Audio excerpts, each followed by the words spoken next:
रविवारची सकाळ असो किंवा एखादा सण, पुरी भाजी हा सगळ्यांचा फेवरेट पदार्थ आहे.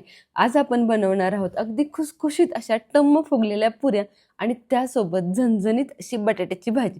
रेसिपी अतिशय साधी सोपी आहे, परंतु व्हिडिओमध्ये मी तुम्हाला इतक्या छान छान टिप्स दिल्यात ज्यामुळे तुमची पुरी भाजी अगदी परफेक्ट अशी होणार आहे. पुऱ्या अजिबात तेलकट होणार नाहीत आणि भाजी तर अतिशय टेस्टी अशी होणार आहे. चला रेसिपीला सुरुवात करूयात. सगळ्यात आधी भाजीसाठी लागणारं साहित्य बघूयात. टोमॅटोची पेस्ट, कांदा लसूण मसाला, लाल तिखट, धना पावडर, जिरी, मोहरी, कढीपत्ता, हिंग, आलं लसूण पेस्ट, कांदा आणि उकडलेला बटाटा. चला हे भाजीचं सगळं साहित्य बाजूला ठेवूयात. यासाठी 1.5 वाटी गव्हाचं पीठ, 3 चमचे बेसन पीठ, 2 चमचे रवा. रवा आणि बेसन पीठ घातल्यामुळे पुऱ्या अतिशय खुसखुशीत होतात. बेसन पिठामुळे चवही छान येते आणि पुरी बराच वेळ खुसखुशीत राहायला मदत होते. चला आता घेऊयात पीठ मळायला. सगळ्यात आधी परातीमध्ये हे गव्हाचं पीठ काढून घ्यायचं आणि त्याचवरती हे बेसन पीठ आणि रवा घालायचा. जर तुम्ही कधी पुऱ्या बनवताना गव्हाचं पिठाबरोबर रवा आणि बेसन पीठ घालत नसाल तर आवर्जून घाला. बेसन पिठामुळे रंग सुद्धा खूप छान येतो, त्यामुळे ह्या 2 गोष्टी घालायला अजिबातही विसरू नका.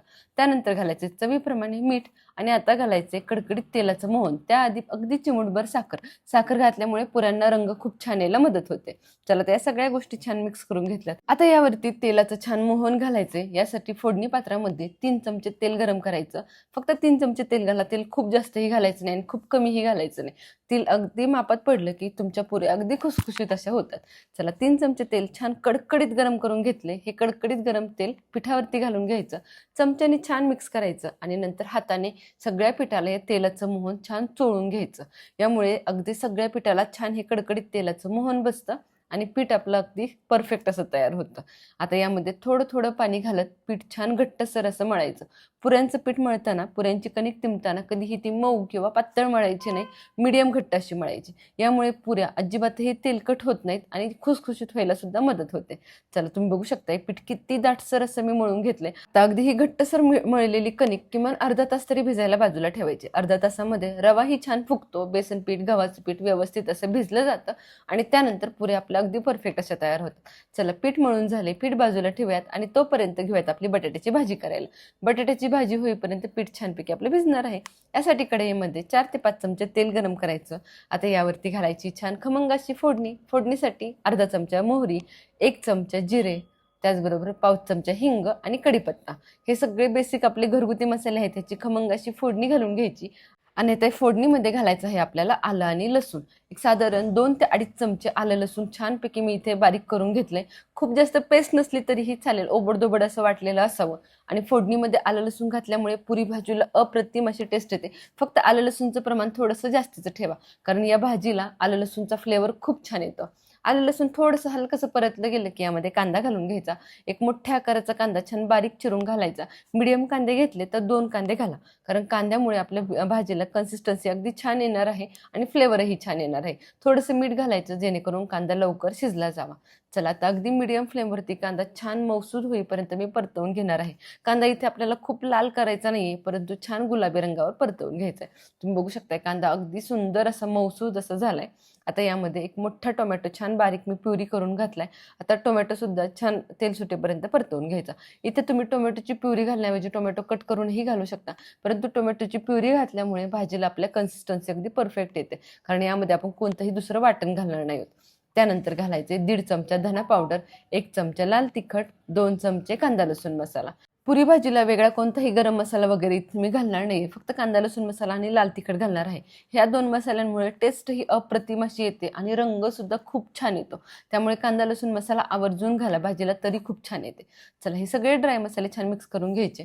धना पावडर आपण यामध्ये 1.5 चमचा घातली. धना पावडरमुळे घट्टपणा सुद्धा भाजीला यायला मदत होते आणि टेस्ट ही अप्रतिम अशी येते. तुम्ही साध्या रेग्युलर भाजीमध्ये सुद्धा जर फोडणीमध्ये धना पावडर घातली ना तर भाजी अतिशय टेस्टी होते. चला मसाला छानपैकी तेल सुटेपर्यंत परतवून घ्यायचा. अगदी खरपूस असा परतला गेला की यामध्ये हा उकडलेला बटाटा हाताने अशा पद्धतीने स्मॅश करत घालायचा. बटाटा इथे अजिबातही फोडी वगैरे करून चाकूने घालायचा नाहीये. हाताने क्रश करून घातल्यामुळे बटाटा छान आपल्या भाजीमध्ये एकजीव होतो. यामुळे भाजीला आपल्या छान घट्टपणा यायला मदत होते आणि ज्या काही फोडी थोड्याशा मोठ्या राहणार आहेत ना त्या जे छान एजेस आहेत त्या भाजीमध्ये मिक्स होतात आणि खूप सुंदर अशी टेस्ट आपल्या भाजीला येते. पुऱ्यांबरोबर सर्व केलेली ही बटाट्याची भाजी अगदी खास आहे, कारण यामध्ये कोणतंही वाटण घातलं जात नाही. फक्त आलं लसूण पेस्ट आणि टोमॅटोची पेस्ट घातली जाते, नाहीतर बाकीच्या सगळ्या गोष्टी ह्या सगळ्या रफ आहेत. परंतु घट्टपणा येण्यासाठी बटाटा अशा पद्धतीने हाताने स्मॅश करून घालणं खूप गरजेचं आहे. खूप अगदी गाळही करायचं नाही, फक्त थोडंसं क्रश करत करत घालायचं. म्हणजे थोडा बटाटा अगदी मऊ राहिला पाहिजे आणि थोडा बटाटा थोडा खडाही राहिला पाहिजे. आता यामध्ये चवीप्रमाणे मीठ घालायचं. बटाटा व्यवस्थित असा मसाल्यामध्ये मिक्स करून घ्यायचा, व्यवस्थित परतवून घ्यायचा, जेणेकरून सगळ्या मसाल्यांचा फ्लेवर आपल्या बटाट्यामध्ये एकजीव होईल.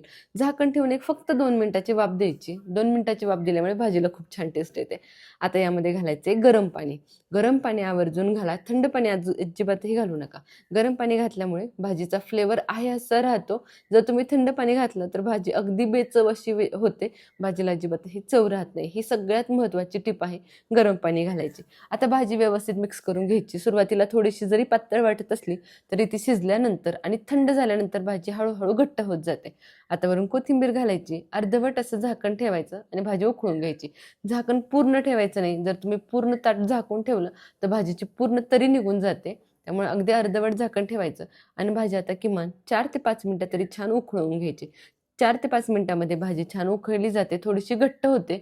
बटाटा छान ह्यामध्ये जो काही आपण एक्स्ट्रा मॅश केलाय ना, तो अगदी गाळ होतो आणि यामुळे भाजीला आपल्या छान दाटसरपणा येतो. तुम्ही बघू शकताय, सुरुवातीला दिसणारी पातळ भाजी आता छान दाटसर व्हायला लागली आणि आता अजून ती थंड झाली ना, की अजून ती घट्ट होत जाते. त्यामुळे यापेक्षा जास्त दाटसर करू नका. तरी सुद्धा आपल्या भाजीला अतिशय सुंदर अशी आली आहे, चमचमीत अशी ही बटाट्याची भाजी तयार झाली आहे. चला तर याबरोबर खाण्यासाठीच्या आपल्या खमंग खुसखुशीत पुऱ्या करून घेऊयात. यासाठी कढईमध्ये छान तेल गरम करायचं आणि आता घेऊयात पुऱ्या लाटायला. तेल गरम होईपर्यंत पुऱ्या छान लाटून होतात.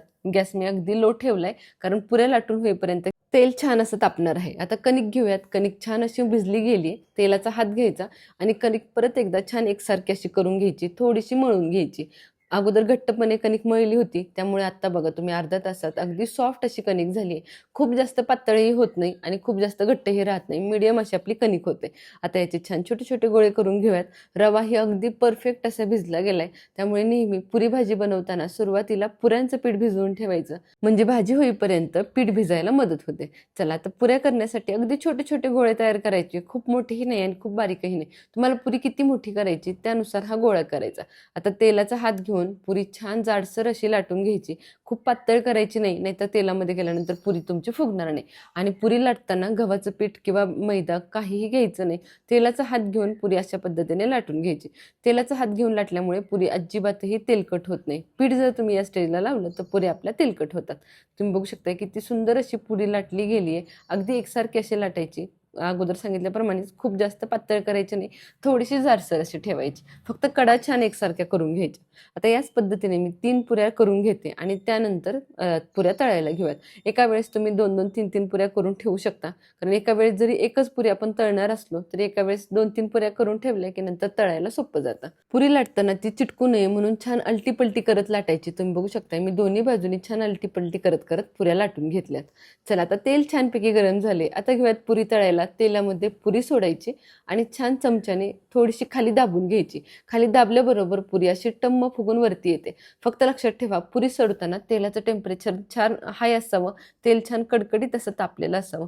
पुरी सोडताना तेल जरी गरम असलं तरी नंतर गॅस स्लो करायचा, अगदी मिडियम करायचा आणि मिडियम फ्लेमवरती दोन्ही बाजूनी खरपूस अशी पुरी तळून घ्यायची. तुम्ही बघू शकता किती खुसखुशीत अशी पुरी झाली आहे. अगदी चमचा जरी लागला तरी वरचा कवर अगदी खुसखुशीत असल्यामुळे लगेच तो तुटला गेलाय. आता दुसरी सुद्धा पुरी याच पद्धतीने तळून घेते. अगदी टाकल्याबरोबर टम्म अशा पुऱ्या फुगून वरती येतात. या पद्धतीने जर तुम्ही पुऱ्या केल्या, सगळ्या टिप्स छोट्या छोट्या फॉलो केल्या तर अगदी खमंग खुसखुशीत अशा पुऱ्या तुमच्या तयार होतील. बरं, या पुऱ्या खूप वेळ सॉफ्ट अशा राहतात, अजिबातही त्या चिवट किंवा वातट होत नाहीत. तुम्ही बघू शकताय किती सुंदर अशी पुरी झाली आहे. पुरीचं मी कवरिंगही तुम्हाला तोडून दाखवते, किती खुसखुशीत आहे. अतिशय खुसखुशीतपणा याला आलाय, तो फक्त आणि फक्त बेसन पीठ आणि रवा घातल्यामुळे. त्यामुळे कधीही पुरीचं पीठ भिजवताना गव्हाच्या पिठामध्ये बेसन पीठ आणि रवा घालायला विसरू नका. चला तर याच पद्धतीने सगळ्या पुऱ्या मी छान अशा करून घेतल्यात आणि छान अशी खमंग पुरी भाजी आपली सवही करून घेतली. अतिशय सुंदर अशा पुऱ्या तुम्हाला बघूनच कळत असेल, अजिबातही तेलकट झाल्या नाहीयेत, वातट किंवा चिवटही झाल्या नाहीत. अतिशय सुंदर अशा पुऱ्या तयार झाल्यात. या पुऱ्या अगदी दिवसभर जरी तुम्ही ठेवल्या ना तरी त्या आहे अशा राहतात, अजिबातही वातट किंवा चिवट होत नाहीत. अतिशय टेस्टी पुऱ्यांबरोबर आपली झणझणीत अशी बटाट्याची भाजी तयार झाली. यावरती कांदा लिंबू घालून छान अशी बटाट्याची भाजी तुम्ही सर्व करू शकता. या पद्धतीने जर तुम्ही तुम्ही ही पुरी भाजी केली ना तर अतिशय सुपर टेस्टी अशी पुरी भाजी तुमची घरच्या घरी तयार होणार आहे. अगदी हॉटेलच्याही पुरी भाजीला तुम्ही मागे साराल इतकी टेस्टी पुरी भाजी घरच्या घरी तयार होते. चला, व्हिडिओमध्ये सांगितलेल्या सगळ्या टिप्स फॉलो करून तुम्ही सुद्धा ही पुरी भाजी नक्की ट्राय करून बघा. रेसिपी कशी वाटली मला कमेंट सेक्शनमध्ये सांगायला अजिबातही विसरू नका. रेसिपी आवडली असेल तर व्हिडिओला लगेच एक लाईक करा, बनवायचं असेल तर सेव्ह करा, कोणाकडून बनवून घ्यायचं असेल तर शेअर करा आणि अशाच खमंग चमचमीत रेसिपींसाठी आपल्या शुभज्योत रेसिपी चॅनलला सबस्क्राईब करायला विसरू नका. फेसबुक आणि इंस्टाग्रामवरही आपल्या चॅनलला फॉलो करा, कारण तिथेही दररोज नवनवीन रेसिपीज येत असतात. भेटूया पुन्हा एकदा अशा झणझणीत चमचमीत रेसिपी सोबत. धन्यवाद.